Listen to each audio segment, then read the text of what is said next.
డాబా స్టైల్లో భలే టేస్టీ అయిన గార్లిక్ లచ్చా పరాటా ఈజీగా ఎలా చేసుకోవాలో చూద్దాం. దీనికోసం గిన్నెలో 2 కప్పుల గోధుమ పిండి, చిటికెడు ఉప్పు, కొద్దిగా నూనె వేసి కలుపుకొని కొద్దిగా గోరువెచ్చటి నీళ్లు పోస్తూ 5 నిమిషాలు కలుపుకొని పైన కొద్దిగా నెయ్యి రాసుకోవాలి. పిండిని కవర్ చేసుకుని అరగంట పాటు పక్కన పెట్టుకోవాలి.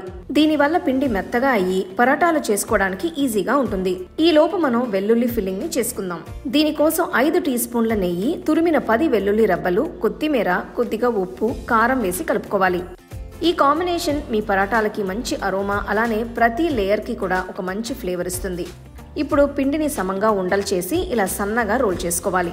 వెల్లుల్లి ఫిల్లింగ్ పరాటా అంతా స్ప్రెడ్ చేసుకుని నేను చూపిస్తున్నట్లు ఫోల్డ్ చేసి లేయర్స్ కోసం ఇలా స్పైరల్ గా రోల్ చేసి పెట్టుకోవాలి. కొద్దిసేపటి తర్వాత మళ్ళీ ఒక్కసారి రోల్ చేసుకుని తవా పైన కొద్దిగా నెయ్యి వేస్తూ కాల్చుకోవాలి. 2 వైపులా కాలిన తర్వాత తవాలోంచి తీసి మన టేస్టీ అయిన గార్లిక్ లచ్చా పరాటాని వెంటనే సర్వ్ చేసుకోవచ్చు. చేసిన వెంటనే బాగా వేడివేడిగా పరాటాల్ని పన్నీర్ బటర్ మసాలాతో గానీ నచ్చిన సైడ్ డిష్ తో గానీ పెట్టుకుని తింటే అబ్బా అద్రింది.